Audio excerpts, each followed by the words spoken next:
আমার যে থুইয়া গেছে শীত করিয়া হে তো হাই খাডো খাডো পায় আইসেলে মোর মনে মুইটার পাই নাই। এসে গেছি আমি মাহাদীপ। চলুন এবার আপনাদেরকে একটু অন্য জগৎ থেকে ঘুরিয়ে আনি। মানুষ যতই ফর্সা হোক না কেন, মানুষ যতই ফর্সা হোক না কেন, তার কিন্তু একটা জিনিস কালো থাকবেই। বলবো সেটা কি? তার নিজের ছায়া। একটা মেয়ে কখন সব থেকে বেশি বিব্রতকর পরিস্থিতিতে পড়ে? যখন সেই মেয়েটা তার বাবা মাকে ফ্রেন্ডের ছবি দেখাচ্ছে। এমন সময় বাবা মা ওই বয়ফ্রেন্ডের ছবিটা দেখিয়ে বললো, এরে এই বান্দরটা কে রে? আচ্ছা, এইখানে তো দেখে অনেক ছেলেরা আছেন, তাদের ভিতরে অনেকের অবশ্যই প্রেম করার অভিজ্ঞতা আছে।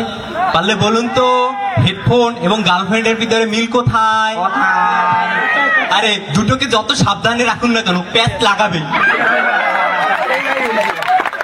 একটা খুব সহজ প্রশ্ন করি সবার জন্য। আচ্ছা, ডাক্তার এবং ডাকাত এদের মিল কোথায়? দুজনের নামই ড দিয়ে শুরু এবং দুজনেই তাদের অপারেশনে চাকু ব্যবহার করে। আপনাদেরকে প্রশ্ন করে লাভ নাই, সবাই অ্যান্সার জানেন না। আসুন এবার গল্প করি। এই তো সেদিন আমাদের শাহরিয়ার ভাই গ্রামীণ ফোন কল সেন্টারে ফোন করছেন। হ্যালো, আমার মোবাইল বিলটা একটু জানাবেন প্লিজ।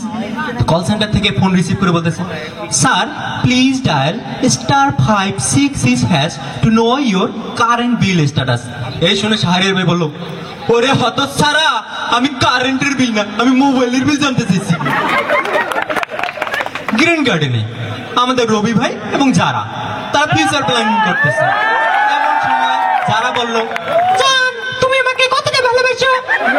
রবি ভাই বলল, এই যে এতগুলা, তাহলে আমার জন্য তাজমহল বানাও না কেন? এবার রবি ভাই হাসতে হাসতে বলতেছে, জমি তো অনেক আগেই কেনা হয়ে গেছে, এখন মরার অপেক্ষায়। পৃথিবীতে সব থেকে ছোট জায়গায় সব থেকে বেশি ডেকোরেশন করা আছে কোথায়? আজ আমাদের ইয়াসমিন ম্যামের মুখে। আমাদের চেয়ারম্যান স্যার, তার হঠাৎ শখ হলো তিনি নির্বাচন করবেন। তাকে তো চেনেনি, যা বলে তাই করে। তো একদিন ভাঙাপাড়া স্কুল মাঠে বক্তৃতা দিচ্ছে। ভাই সব আমাকে যদি আপনারা আপনাদের এলাকার চেয়ারম্যান নির্বাচিত করেন, তাহলে আমি নির্বাচিত হয়ে আপনাদের এলাকায় যে খালটি আছে তার উপরে একটি ব্রিজ করে দিব। এছাড়াও আরো আমাদের এলাকায় তো কোনো খালই নাই, কেমনে?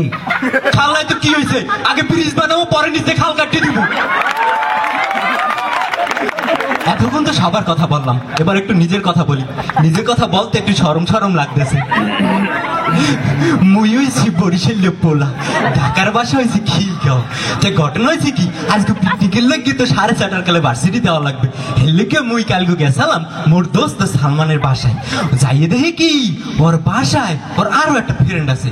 ও তো মোড়াই, ওর ফ্রেন্ড এটা আরো মোড়া। তো রাত্রিকালে তিনজনে ঘুমাইছি ছোট একটা খাটে। এরপর রাত্রির বেলায় উঠতে দেখি মোরের লাই ঠেলা লাগেছে। এ ওঠ, নিচে নেমে হোক, তোর জ্বালায় দিয়ে হইতেও পারিনি ঠিক মতো। মুই আর কি হর মু নিচে নেমে হইছি। কতদিন পর মোর বলদ দোস্ত সালমান মোরে বলায়, এ জুনেব চাইয়ে দেখ, তুই খাটে করে নামার পর এমন এতখানি জায়গা হয়েছে, উপরে উঠতে হইতে পারবি হেনে আবার। ইস, একটা কথা কইতে ভুললে গেছি, মুই যে খালি বরিশালে পড়লা আর গ্রিন স্টুডেন্ট, হ্যাঁ না, মোর আরো একটা পরিচয় আছে। মুই বিভিন্ন বিষয় লইয়া গবেষণা আর চিন্তা ভাবনা করতে পছন্দ করি। তো অনেক গবেষণা আর অনেক চিন্তা ভাবনা করিয়া একটা জিনিস আবিষ্কার করছি।